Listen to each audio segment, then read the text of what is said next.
Welcome to the World United.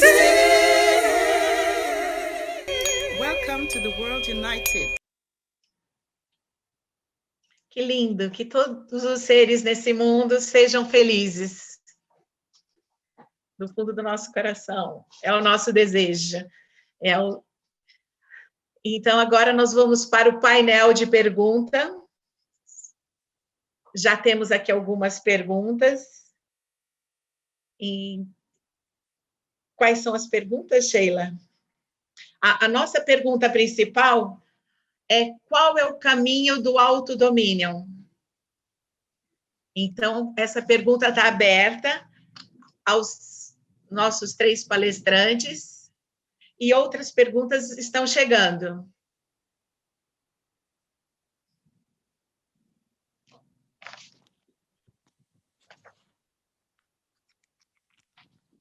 Lívia, você está pronta? Você gostaria? Sim, querida, posso falar um pouquinho sobre isso.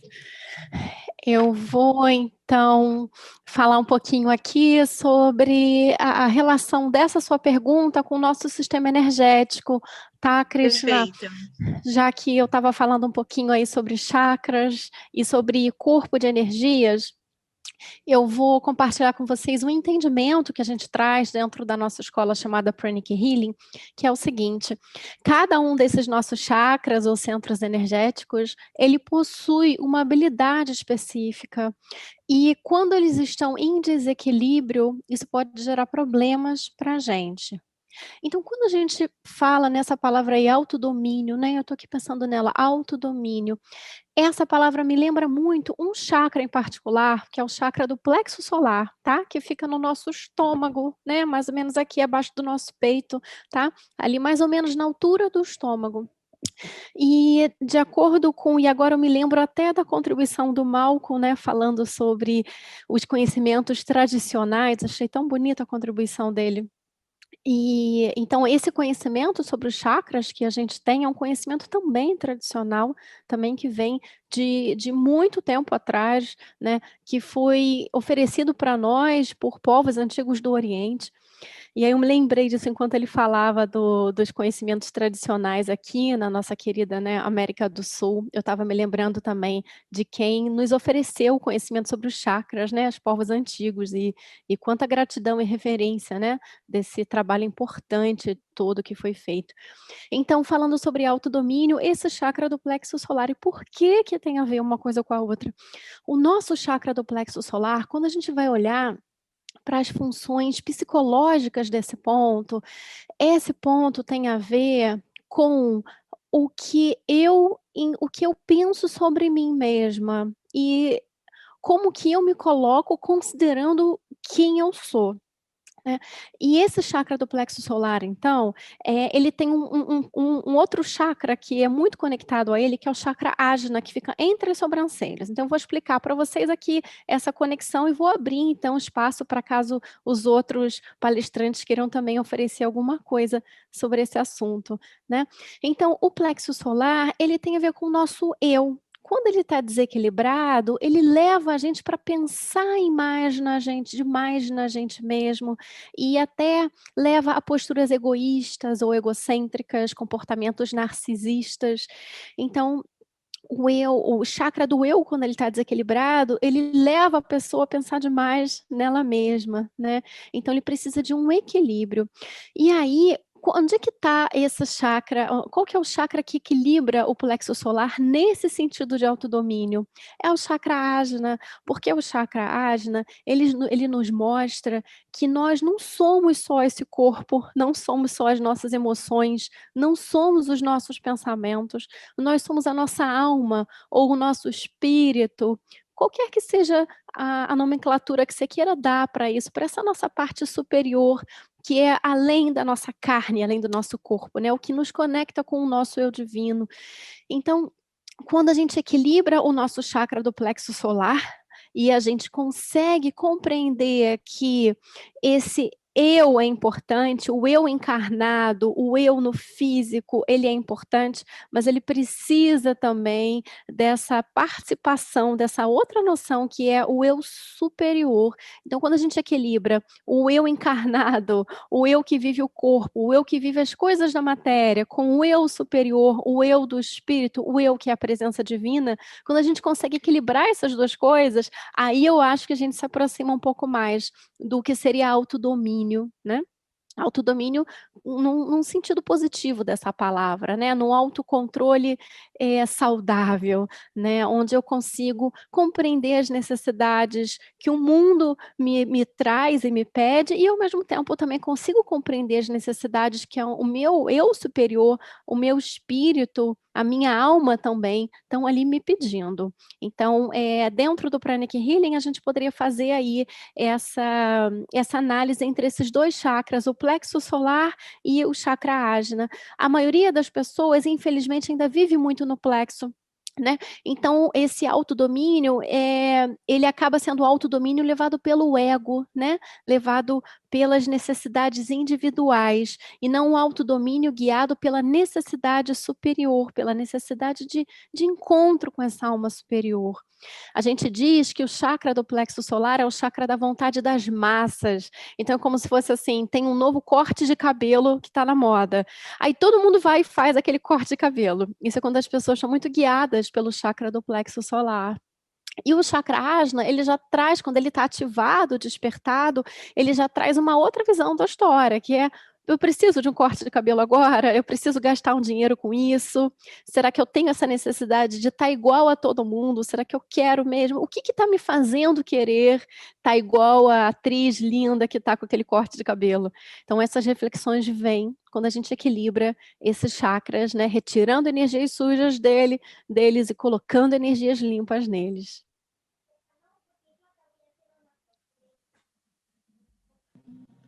Obrigada, Lívia. Super bem colocado, realmente muito bem colocado.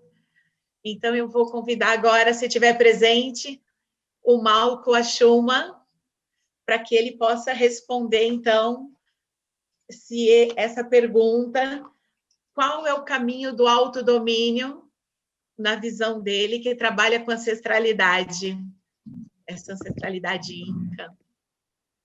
Perfeito, não, agradecido. E também agradecido a colocação da Lívia.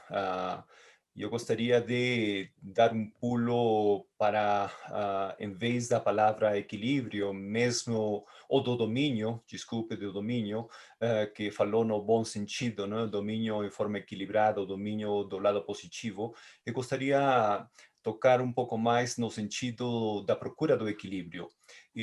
Porque o domínio, algumas vezes, levamos no extremo do controle das coisas, e nós, como seres humanos, nós não podemos controlar tudo se a gente não se autodescobrir. E quando a gente está nesse caminho de equilíbrio, com segurança que vamos tentar entender o que é o melhor para que nós possamos nos equilibrar.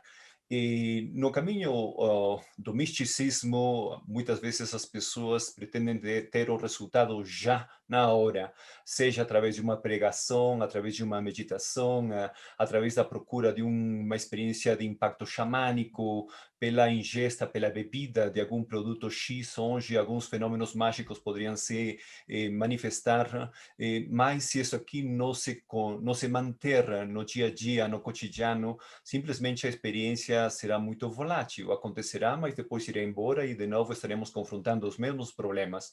Então, no caminho xamânico do mundo andino, a gente priorizou alguns aspectos para que possamos achar o autocontrole, né? o domínio, se a gente quiser, mas mais que isso, talvez o caminho de equilíbrio.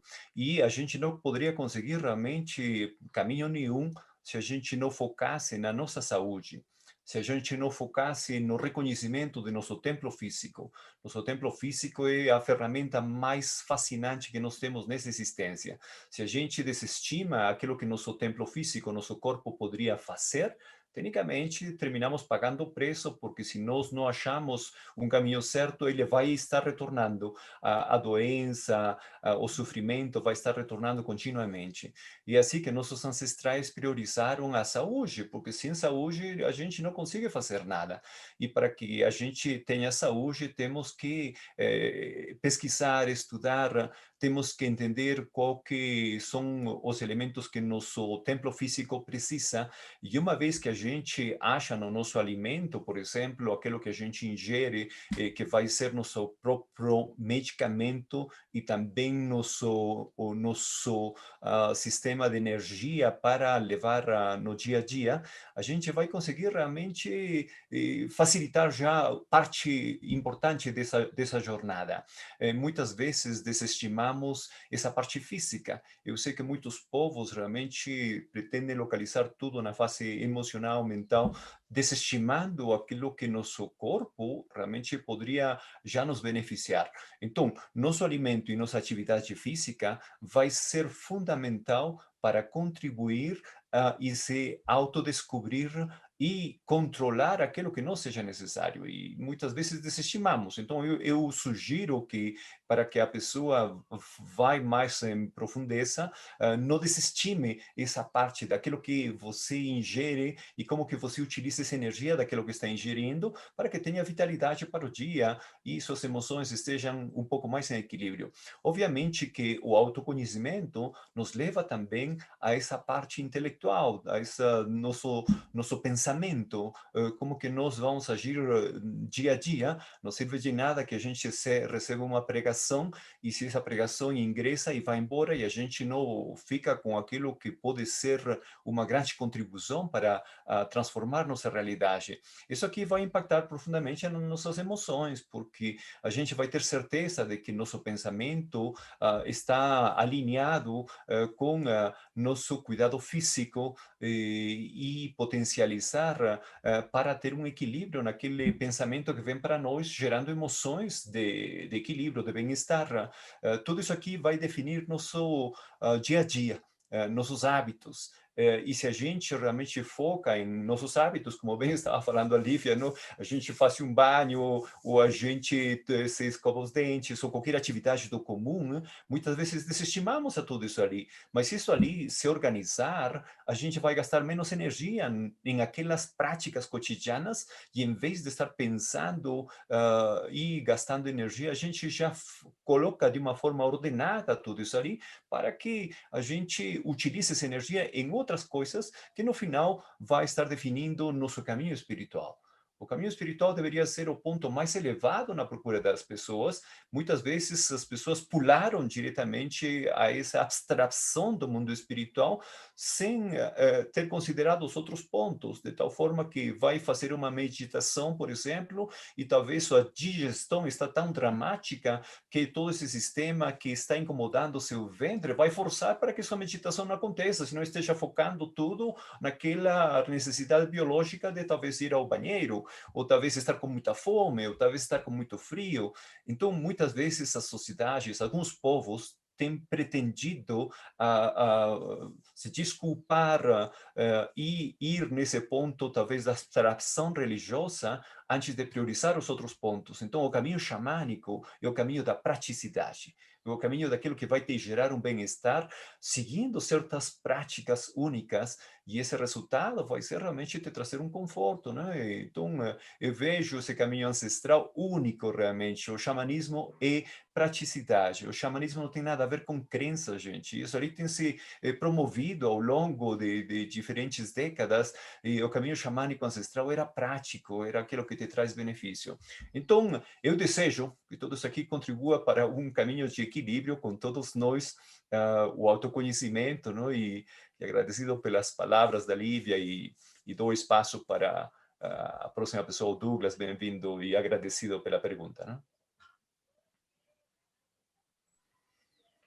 Muito lindo, realmente é super verdadeiro, você falou, se a gente começa cuidando do corpo e vai passando para os corpos sutis, vai fazendo a nossa alimentação, a nossa limpeza energética, e assim ascende para a espiritualidade.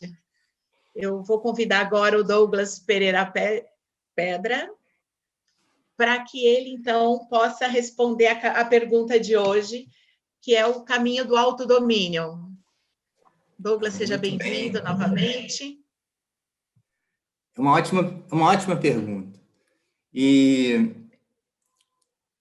eu, assim como a Lívia e como o Malco, eu vou falar desse termo também, né? Autodomínio. Porque tradução é sempre um desafio. E o inglês estava, a palavra que veio, né? A gente recebeu a programação, estava self-mastery. Né? E aí apareceu aqui como autodomínio. E o autodomínio traz toda essa questão, obrigou a Lívia a falar, olha, tem um lado positivo do domínio, tem o Malco colocou muito bem falando sobre a questão do controle, que é sempre um desafio. Domínio é uma palavra que leva a gente a ter que refletir, fazer vários senões para essa palavra. E eu vejo essa automaestria muito como uma questão de autoaperfeiçoamento. Eu vou preferir esse termo também, autoaperfeiçoamento, mais do que autodomínio.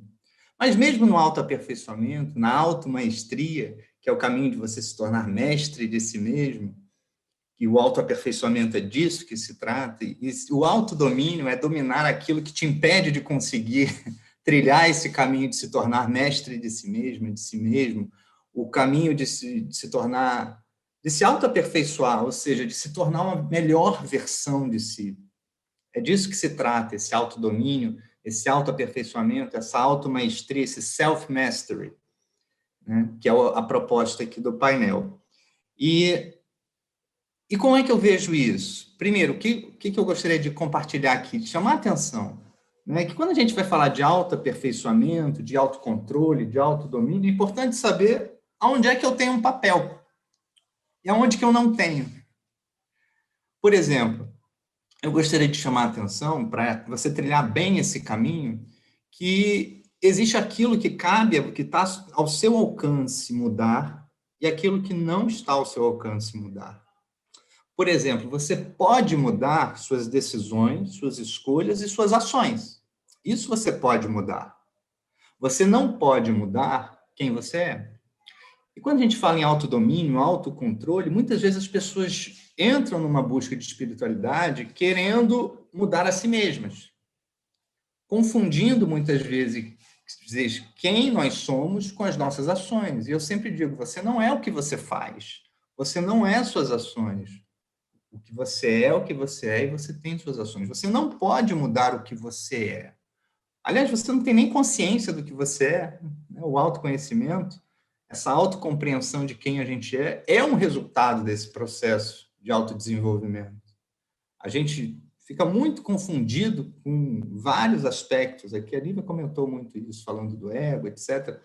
A gente se confunde com uma série de elementos e achando que a gente é isso e querendo mudar isso. E é porque a gente está muito além do que a gente acha que nós somos. E não dá para mudar o que a gente é. A gente é uma totalidade, um feixe de personalidades, a gente é um conjunto de eus, digamos assim.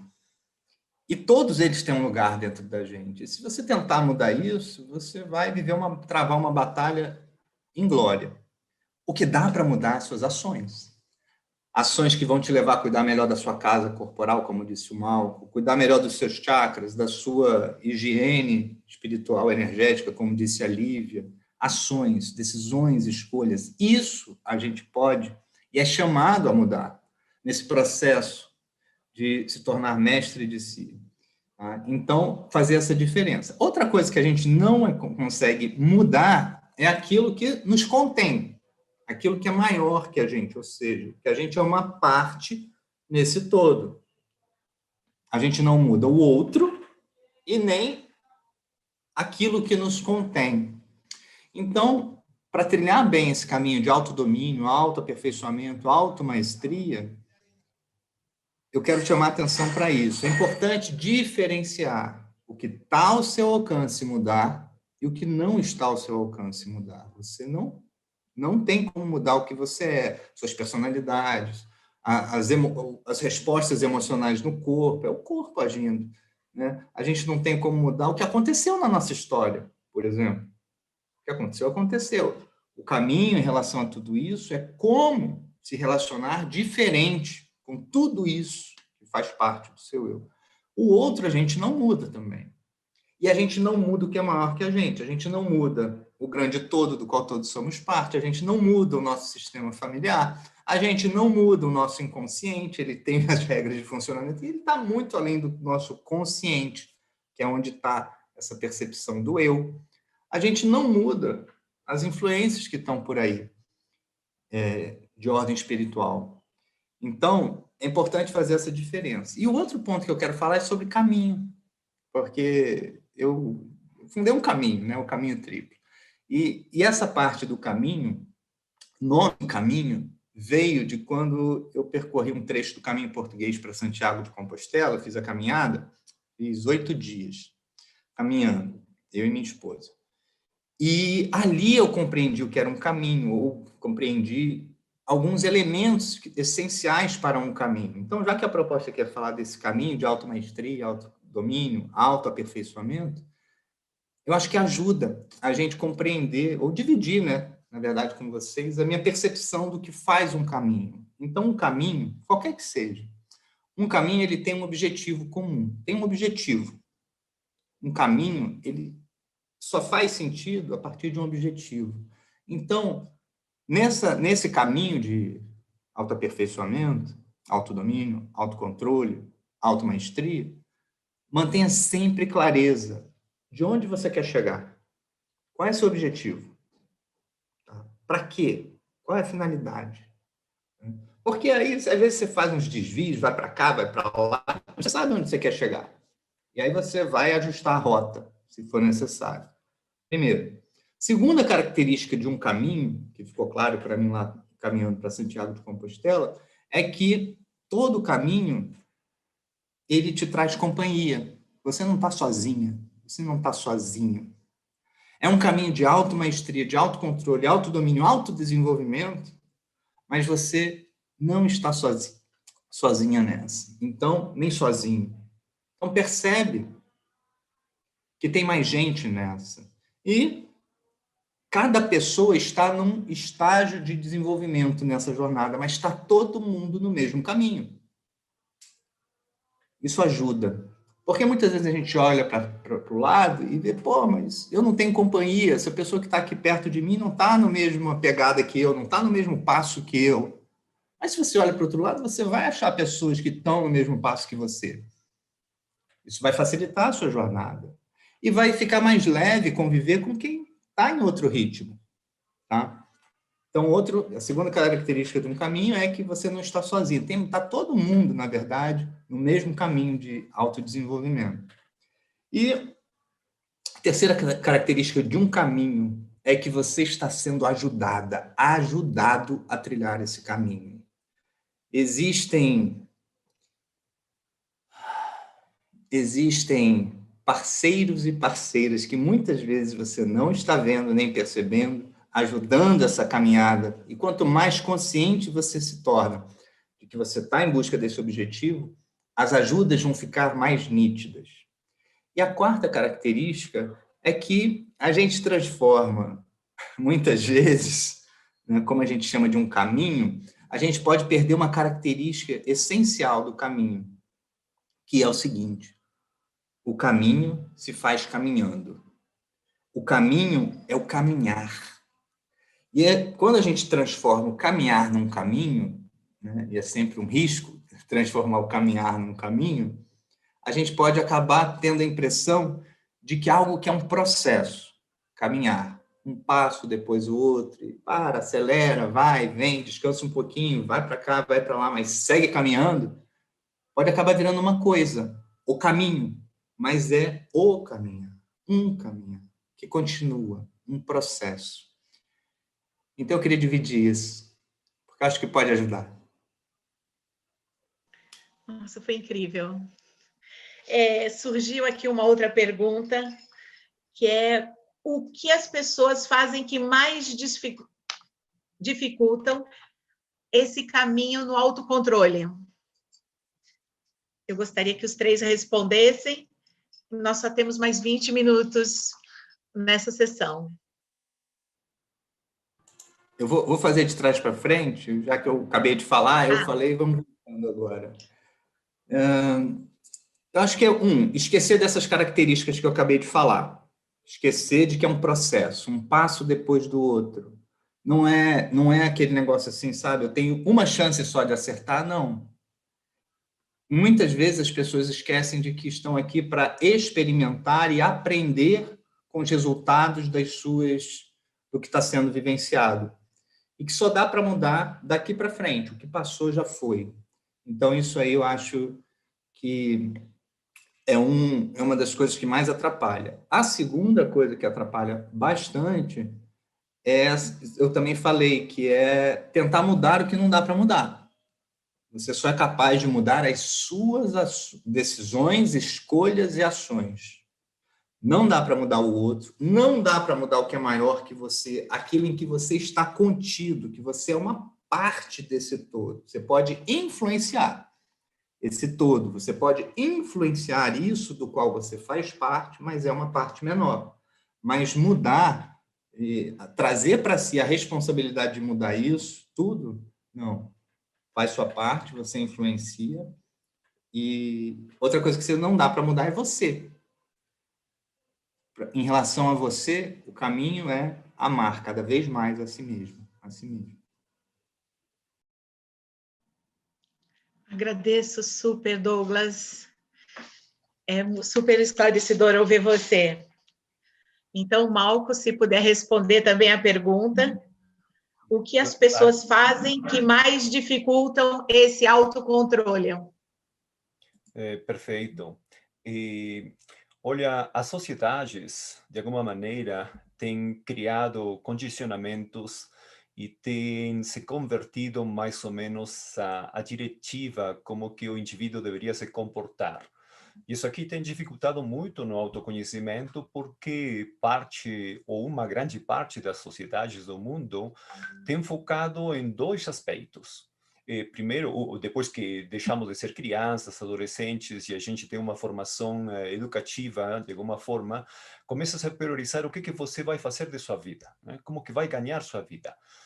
E as pessoas começam a focar a parte econômica, como que deveria ficar, e para que a parte econômica funcione, tem que criar uma profissão.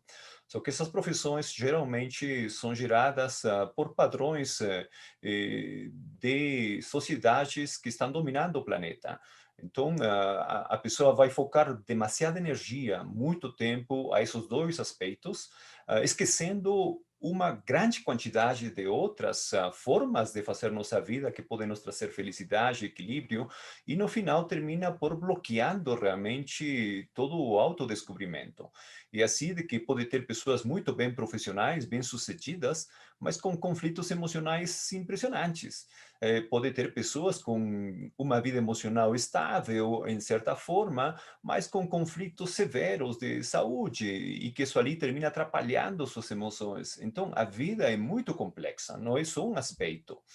Ter uma visão de vida, aquilo que nós chamaríamos aqui no mundo ancestral, qualidade de vida, vai ser o resultado de uma sequência de eventos que vão acontecendo desde que a gente nasce, a gente é formado, a gente cresce, a gente se transforma profissional, a gente se relaciona, cria família. Então, a vida é muito complexa, não é só um aspecto. Tudo poderia ser até justificado até o momento que começa a incomodar. Quando tem alguma coisa que incomoda ali, a gente tem que ver realmente o que está acontecendo.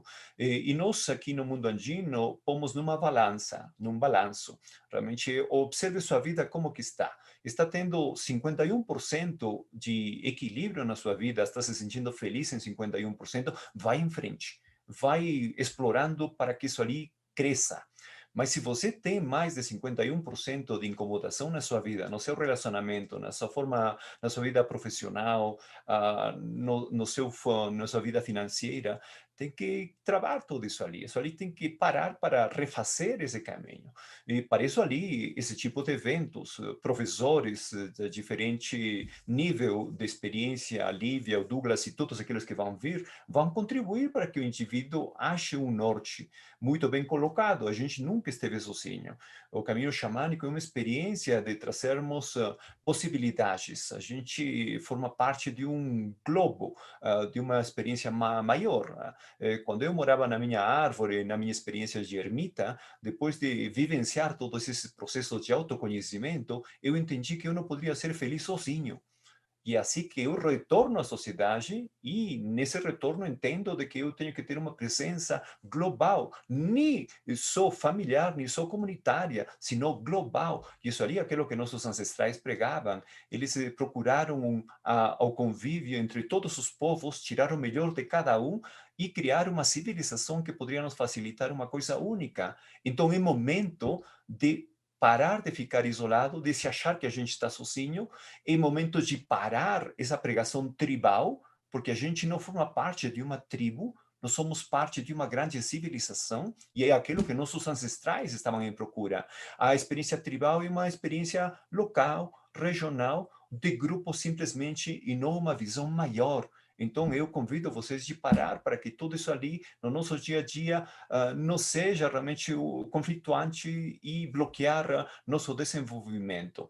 Então, tudo aquilo que tem sido falado hoje, de cuidar nossos centros energéticos, de procurar esse tripé para nos ajudar a criar uma vida em equilíbrio, a experiência xamânica, que é o contato com a terra novamente, a abertura para o céu, a união de nosso coração com o nosso cérebro, todos esses elementos vão contribuir para achar realmente um caminho e parar com os impedimentos, mas tudo vai depender da gente. A gente pode mudar aquilo que é possível. Tem coisas que estão fora de nosso alcance e isso ali a gente tem que descobrir. Então, a visão de vida de nossos ancestrais sempre foi uma procura de equilíbrio, onde a gente poderia ter tempo para, obviamente, crescer na nossa parte emocional, na nossa parte material, mas também ter um tempo valioso para essa parte de nosso ser internamente, aquilo que a gente não consegue ver e que muitas vezes é esse mundo externo que nos inspira, são pessoas como vocês que nos inspiram. Então, todo esse conjunto vai contribuir para que a gente, em forma global, sinta que pondo cada pedacinho em ordem vai contribuir e não seguir bloqueando esse autoconhecimento.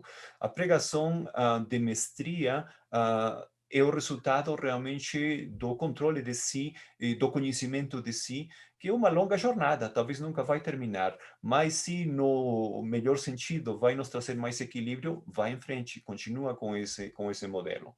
Então, eu posso dar um pouquinho dessa resposta nesse sentido.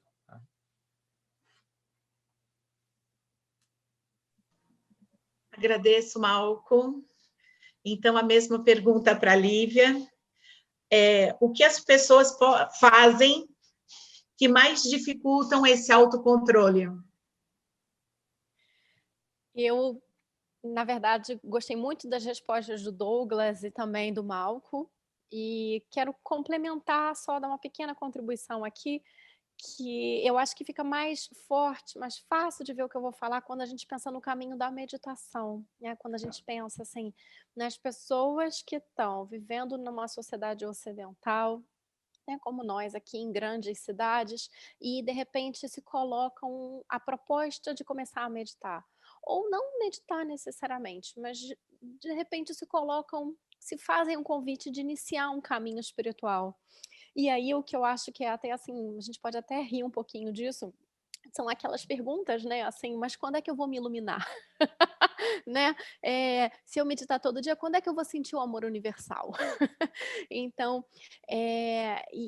quando eu falo que a gente pode rir disso, obviamente não é rir das pessoas, mas é rir desse choque de culturas, rir desse choque de realidades que faz com que a gente pense desse jeito, né? A gente acha que dá para botar um tempo, assim como a gente põe um tempo na comida que a gente espera chegar no restaurante, assim como a gente põe um tempo que eu vou ter que buscar meu filho na escola, eu tenho um tempo para atingir o amor universal. Então, se eu meditar todos os dias, 20 minutos de manhã e de noite, daqui a 3 anos é certo que eu atinjo o amor universal.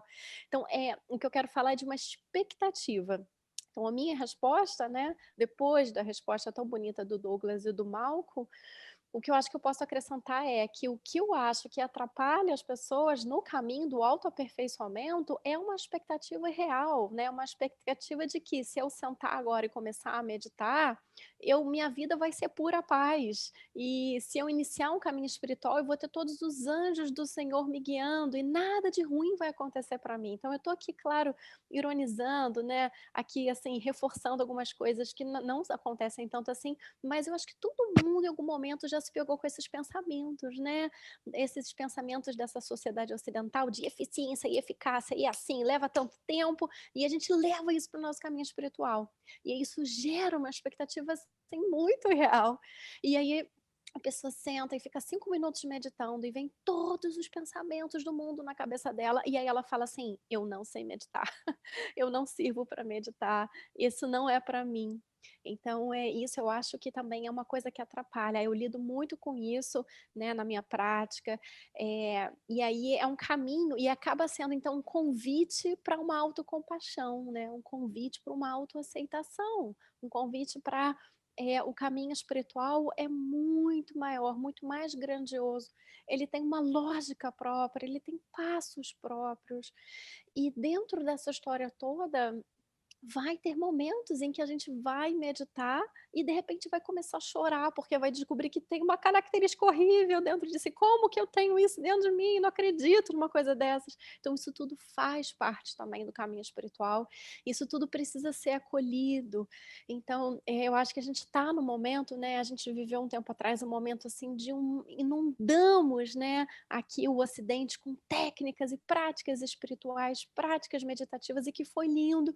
E agora eu acho que a gente está no momento de pegar aquilo tudo, olhar e fazer assim essa reflexão de como é que eu vou trazer essas coisas bacanas para o meu dia a dia e como é que eu vou lidar com essa expectativa, né?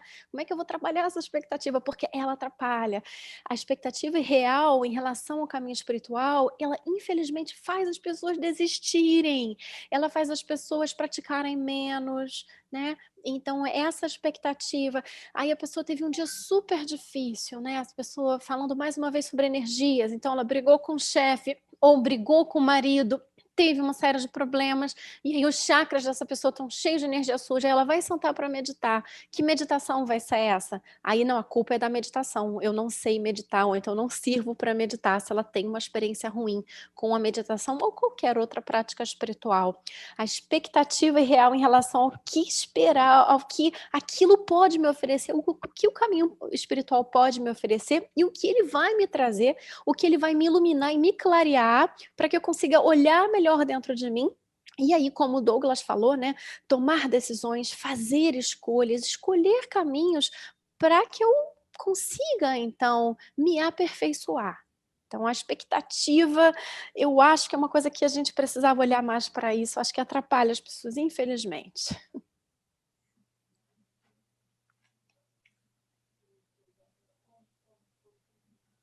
Eu estou super feliz aqui com a presença de todos. Essa é a primeira sessão do Parlamento Mundial na Espiritualidade. Foram somente 3 palestrantes. Para mim foi super enriquecedor, realmente muito enriquecedor. Eu vejo que se todos nós dermos nossa mão, nossas mãos vão mostrar para a gente um mundo novo. Eu percebo que nós somos como os pontos de uma reta. Eles só parecem pequenos pontos, mas quando nós olhamos de cima, nós vemos que isso é uma reta que só leva a gente para o caminho da espiritualidade. Foram 3 palestrantes, hoje nós temos 3 sessões diferentes, cada sessão com 3 palestrantes. Eu acredito que nós vamos ter um total de 90 palestrantes falando nesse parlamento mundial sobre espiritualidade. Então, ele é muito enriquecedor. Eu agradeço do fundo do meu coração a presença de todos vocês aqui.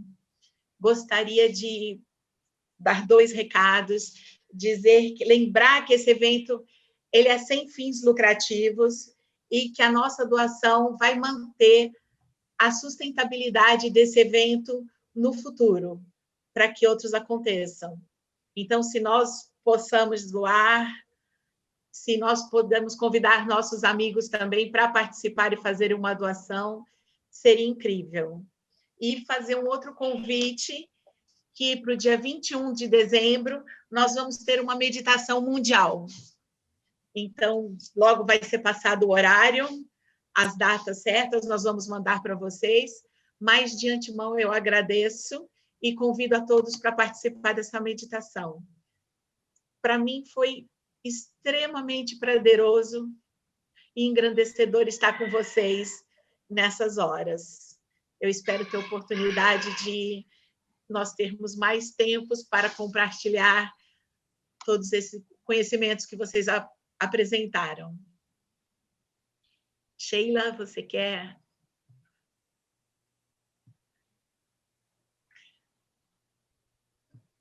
Ok, eu também gostaria muito de agradecer a vocês, muito enriquecedor, muita coisa que, né, para a gente acordar mesmo e ver que é um caminho que não é fácil, mas é lindo, né, é sempre muito bom estar participando e em contato com pessoas como vocês. Gostaria muito de agradecer. E só a questão do horário, né, do dia da meditação vai ser de 8h30 às 9h30 do dia 21. Né? Então, se todos puderem participar, vai ser muito lindo, né? Para levar a energia do planeta todo mundo junto. Tá bom? Muito obrigada.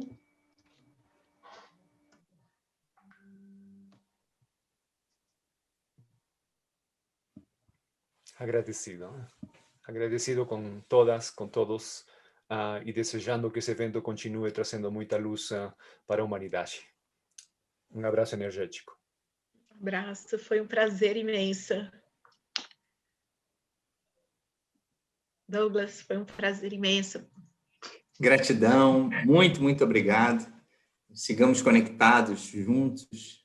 Parabéns mais uma vez pelo trabalho. Tá lindo. Verdade.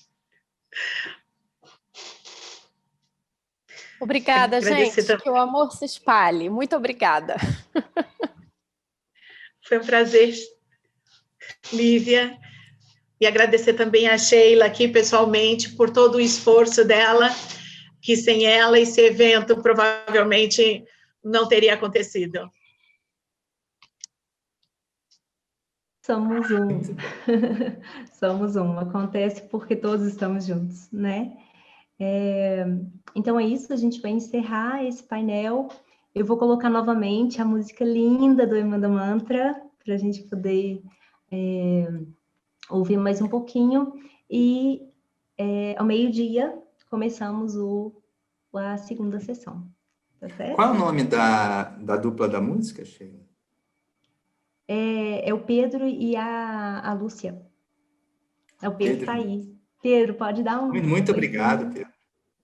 Música linda. E o pessoal aí que está assistindo, ouviram, vamos contribuir, vamos fazer a doação livre e consciente para esse trabalho maravilhoso, continuar a espalhar e frutificar. Muito obrigado, Douglas, pelo carinho. Obrigado a todos os participantes.